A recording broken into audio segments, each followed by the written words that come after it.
Hi viewers, welcome to my channel Avani's world. ఈరోజు ఓంకారం programme Shri విశ్వావసునామ సంవత్సరం దక్షిణాయనం హేమంత ఋతువు పుష్యమాసం ద్వాదశి. ఈరోజు కృతిక బుధవారం అండి. కృతిక నక్షత్రం ఉంది. ఈరోజు ముక్కోటి ద్వాదశి. మనకి ముక్కోటి ఏకాదశి ఎలాగో ముక్కోటి ద్వాదశి కూడా అంతే అండి. ఈరోజు దేవతలందరూ కూడా విష్ణు పూజను ఆచరిస్తారు, విష్ణు దర్శనాన్ని చేసుకుంటారనమాట. ఇక ఈరోజు ముక్కోటి ద్వాదశి రోజు దానానికి అత్యంత ప్రాముఖ్యత ఉంది అండి. గోదానం చేస్తారు, లేదంటే గోవుకు గ్రాసాన్ని దానం చేస్తారు, వస్త్రదానాలు చేయడం, అలాగే స్వయం పాకం దానం చేయడం, ఎవరైనా అంధులు ఉంటే అంటే కళ్ళు కనిపించని వాళ్ళు ఉంటే వారికి ఏదైనా తీయని ప్రసాదాన్ని పంచిపెట్టడం వలన ఎంతో పుణ్యం అనేది లభిస్తుంది. ఇంకా ఈరోజు మనకి ఎంతో విలువైంది, మనకు అవసరమైంది దానం చేస్తే మోక్షం అనేది లభిస్తుంది అన్నమాట.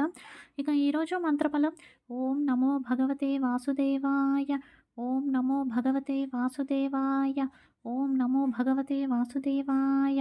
అందరూ కూడా ఈరోజు ఈ నామాన్ని ఎంత అధికంగా జపిస్తే అంతలా మన పాపాలు అన్నీ తొలగిపోతాయి. మనలో ఉన్న క్రోధం, ద్వేషం అంతా కూడా తొలగిపోయి ప్రశాంతత, సంతోషం చేకూరుతుంది. పూర్వంలో దేవాలయాలకు భూమిని దానంగా రాజులు ఇచ్చేవారండి. అలాగే వ్యవసాయదారులు దవస ధాన్యాలను టెంపుల్కి ఇచ్చేవారు. ఇంకా ఎవరైతే వ్యాపారస్తులు ఉన్నారో వాళ్ళు డబ్బులను ఇచ్చేవారు. వాటన్నింటినీ, ఆ సరుకులన్నింటినీ కూడా బ్రాహ్మణులు లేని వారందరికీ సమంగా పంచేవారు. దేవతారాధన చేసేవారికి మనం దాన ధర్మాలు చేస్తే అది సాక్షాత్తు భగవంతుడు స్వీకరించినట్టే అండి. ఇక ఈరోజు మంచి మాట అండి. మనం ధార్మికులమో అధార్మికులమో అనేది మన మాటను బట్టి, మన నాలుకను బట్టి ఉంటుంది. మన నాలుక ఎలా మాట్లాడుతుందో దాన్ని బట్టే మనం మంచి వాళ్ళమా చెడ్డ వాళ్ళమా అనేది తెలుస్తుంది అన్నమాట. ఇతరులకు మంచి చేసేవారు, మంచి మాటలు మాట్లాడేవారు ఎప్పుడు ధార్మికుల కిందికి వస్తారు. అలాగే చెడు మాట్లాడుతూ చెడు ప్రస్తావన చేసేవాళ్ళు అధార్మికులు. వాళ్ళలో విషం ఉంది అని అర్థం అన్నమాట. అమృతం మంచిది, విషం చెడుది.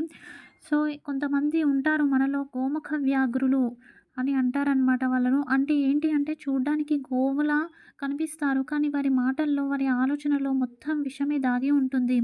ఇక మన నిర్ణయాలు కానీ, మన పనులు కానీ, మన ఆలోచనలు కానీ దేవుడు మెచ్చుకునేలా ఉండాలి, అంతేకాని మనుషులు మెచ్చుకునేలా ఉండకూడదు అండి. దీనికి చిన్న కథ చెప్తాను. చిన్న కథ అండి. ఒక గురువు ఉంటారు. అతని దగ్గర శక్తి అనేది ఉంటుంది. ఆ శక్తి ఎంతో విలువైనది.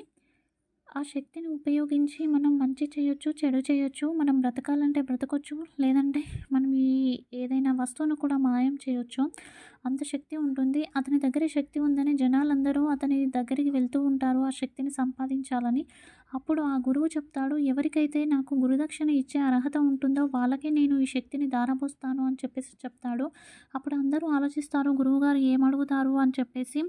ఇక అప్పుడు గురువు ఏమడుగుతారంటే, మీ భార్యను నాకు గురుదక్షిణగా ఇవ్వండి అని అడుగుతాడు.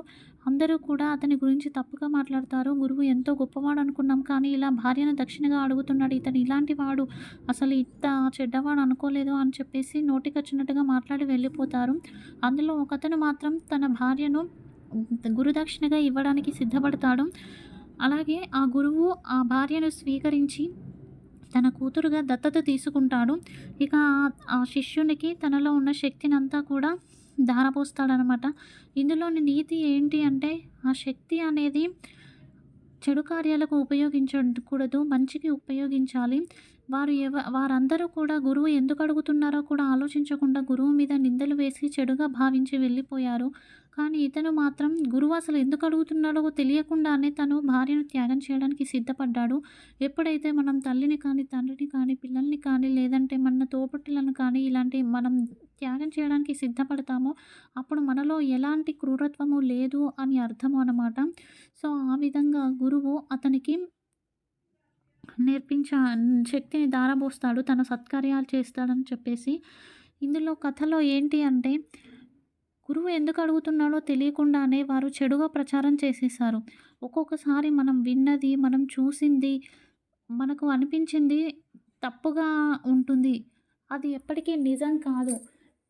దాని వెనుక ఎంతో గూఢార్థం ఉంటుంది. అది తెలుసుకోకుండా ఇతరుల మీద నిందలు వేయడం, చెడుగా మనం పోర్ట్రేట్ చేయడం కరెక్ట్ కాదు అని ఈ కథ సారాంశం. చాలామంది అడుగుతున్నారండి, వివాహం నిశ్చయం అయ్యాక అబ్బాయిలు సముద్రాన్ని దాటడం, నదిని దాటడం లాంటివి చేయకూడదు, నదీ స్నానాలు చేయకూడదు, అది నిజమేనా స్వామి అని చెప్పేసి పూర్వంలో మనకి ఇన్ని ఫెసిలిటీస్ లేవండి. ఓన్లీ ఎడ్ల బండులు, గుర్రపు బండులు ఇలాంటివే ఉండేవి.